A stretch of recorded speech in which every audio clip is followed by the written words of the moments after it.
내 인생에도 볕들날이 오는구나. 머리가 튼튼한 애는 운이 좋다는 말이 사실이었어. 어? 근데 왜 나일까? 중요한 일이라도 있는 건가? 어라? 이게 뭐지? 미?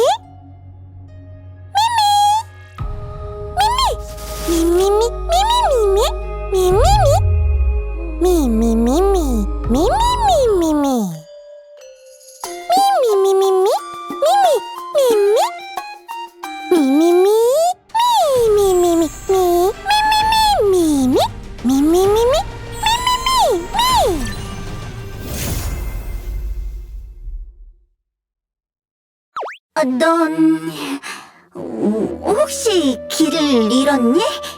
아니면 나랑 같이 기억 운명의 길과 개척자 기억을 소개하러 온 거야? 먼저 오늘의 게스트부터 찾는 게 좋겠어. 어디 보자. 부드러운 분홍색 털. 미미? 당신이 오늘의 게스트인 마치 세븐스 씨군요. 그럼 라파 씨인가요? 미미? 부연 씨구나. 그럼 설마 초구 씨? 아스타 씨였군요. 못 본 새 정말 귀여워지셨어요.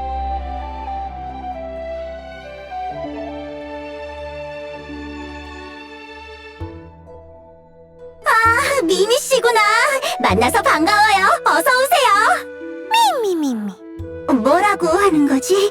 잘 모르겠는데. 잠시만요. 차 먼저 들고 계세요. 미미. 미미미. 미미미. 이제 무슨 말인지 알겠어요. 오래 기다리셨습니다. 감사합니다. 그럼 얼른 이번 프로그램의 내용을 공개해볼까요? 바로 기억 운명의 길 파헤치기! 곧 다가올 개척 여정에서 우리는 새로운 운명의 길, 기억 운명의 길 동료들을 만나게 됩니다. 여기서 가장 기대되는 건 개척자가 화합에 이어 기억의 능력도 갖게 된다는 거죠. 미미? 맞습니다. 기억 운명의 길에는 아주 중요한 파트너가 있는데 바로 미미와 같은 기억 정령이에요. 기억 정령을 소환하는 사람을 기억 마스터라고 부르고 개척자 기억을 예로 들 수 있죠. 기억 운명의 길의 핵심 메커니즘은 기억 정령을 소환하는 건데 다음 화면에서 기억 정령에 대해 알아보아요. 기억 정령은 기억 마스터의 기초 속성을 대부분 계승하지만 기억 정령만의 스킬과 특성을 가지고 있죠. 가장 핵심이 되는 특징은 이거예요. 독립! 우선 기억 정령의 스킬 레벨은 독립적으로 육성할 수 있습니다. 미미미미. 기억 정령의 스킬과 특성은 소모 재료를 통해 독립적으로 레벨업할 수 있고 기억 마스터와 기억 정령이 최고 레벨이 되는데 필요한 재료의 총량은 캐릭터들과 같답니다. 그 다음 가장 중요한 것! 기억 정령은 소환되면 독립된 개체로서 함께 싸웁니다. 이는 기억 정령이 턴과 스킬을 보유하며 적군과 아군에게 선택될 수 있다는 뜻이죠. 기억 정령이 공격하거나 피격되면 기억 마스터의 에너지 회복을 도울 수 있어요. 미미?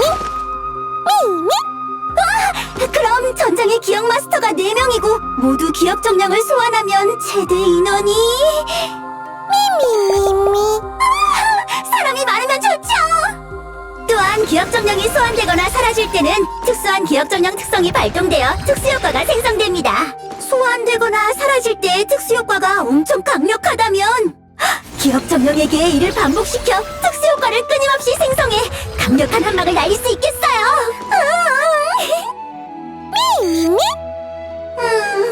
유난히 강한 기억 정령이 모두의 힘을 모으면 혼자서 전장을 장악할 수 있을지도 모르겠네요.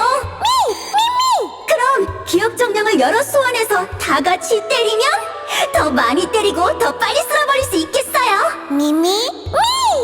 우와, 기억 정령은 다 당신처럼 할 수 있나요? 미미미? 그럼 이제 좀 더 구체적인 분석을 통해 개척자 기억에 대해 알아봅시다. 개척자 기억은 기억 운명의 길의 얼음 속성 캐릭터입니다. 열차가 곧 엠퍼리어스로 향할 테니 얼음 속성 개척자가 신세계에서 어떻게 빛날지 기대해보자고요. 일반 공격을 발동하면 개척자는 지정된 단일적에게 얼음 속성 피해를 가합니다. 전투 스킬을 발동하면 개척자가 미미를 소환하죠. 만약 개척자가 전투 스킬을 발동했는데 미미가 필드에 있으면 전투 스킬이 미미의 일정 HP를 회복시키고 일정 백분율의 충전도 증가시키죠. 미미가 소환되면 즉시 일정 백분율의 충전도 획득합니다.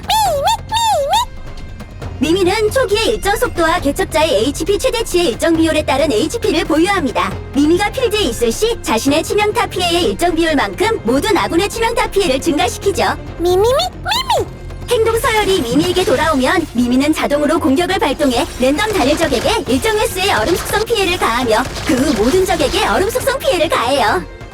미미 충전이 100%가 되면 미미는 즉시 행동하고 자발적으로 새로운 스킬을 발동합니다. 새로운 스킬을 발동하면 미미는 지정된 단일 아군의 행동 게이지를 증가시키고 미미의 응원을 부여하죠. 미미의 응원을 보유한 단일 아군은 적에게 피해를 가할 시 추가로 기존 피해의 일정 비율만큼 확정 피해를 가해요. 미미 이 확정 피해란 뭔가요? 미미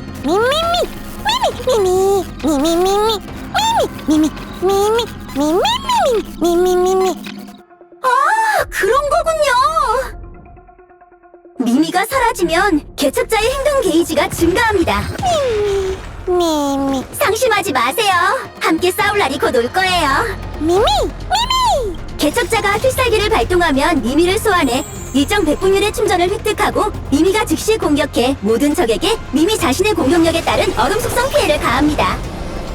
모든 아군이 일정량의 에너지를 누적 회복할 때마다 미미도 충전을 소량 획득할 수 있죠. 특정 행적 개방 후 아군이 미미의 응원을 보유할 경우 자신의 에너지 최대치가 증가할수록 미미의 응원이 가하는 확정 피해 배율도 증가합니다. 증가 배율에는 상한이 있죠. 탐사 중에 개척자가 비수를 발동하면 적을 시간 정지에 빠뜨릴 수 있는 특수 영역을 만들며 이는 일정 시간 지속됩니다. 시간이 정지된 적과 전투 진입하면 모든 적의 행동 게이지는 감소하고 모든 적에게 개척자 공격력에 따른 얼음 속성 피해를 가하죠. 참! 개척자가 비수를 발동하고 엠퍼리어스의 특수한 오브젝트와 상호작용하면 시간 정지 효과가 발생할 수도 있답니다. 정리하자면 첫 기억 운명의 길 캐릭터인 개척자, 기억의 가장 큰 특징은 동료가 확정 피해를 내게 해준다는 거예요. 그 핵심 메커니즘은 여러 방법으로 미미의 기억 정량 스킬을 충전해 아군에게 미미의 응원을 제공하는 거죠. 이는 단일 아군의 행동 게이지를 증가시킬 뿐만 아니라 아군이 확정 피해를 가하게 하고 파티가 추가적인 피해 효과를 내게 해줘요. 이제 케미를 확인해 볼까요? 개척자가 전투 스킬을 발동해 미미를 소환하자 미미가 개척자와 함께 전장에 나섭니다. 개척자가 특정 행적을 개방했기에 전투 시작 시 개척자의 행동 게이지는 증가하고 미미는 첫 입장 시 추가로 일정 백분율의 충전을 획득하죠. 적이 나서 미미를 치자 개척자가 에너지를 획득하고 미미는 일정 백분율의 충전을 획득하네요. 이어서 나타샤가 전투 스킬을 발동해 미미의 일정 HP를 회복시킵니다. 헤르타가 전투 스킬을 발동합니다. 개척자 특성의 작용으로 미미가 다시 일정 충전을 획득하고 이때 미미의 충전이 100%가 되며 미미가 즉시 행동하네요. 헤르타의 행동 게이지가 증가하며 미미의 응원을 획득합니다. 헤르타가 다시 전투 스킬을 발동하고 추가 공격을 1회 가하네요. 헤르타가 미미의 응원을 보유한 덕에 이 두 번의 공격 모두 우와! 확정 피해를 가합니다. 양측 모두 순서대로 행동하니 헤르타와 개척자의 에너지가 가득 찼습니다. 개척자가 필살기를 발동해 미미를 부르고 모든 적에게 피해를 가하며 헤르타가 이어서 필살기를 발동해 확정 피해를 가합니다. 바이바이! 미미 미미 씨가 안 계셨다면 몇 번을 더 주고받았어야 할 거예요. 미미 다시 한번 감사드려요. 프로그램 끝나면 직원이 미미 씨를 집까지 데려다 드릴 거예요. 미미 헤르타 씨, 저 오늘 어땠나요? 그럭저럭 괜찮네. 칭찬해줄게. 소원 하나 말해봐. 여기 정말 재밌어서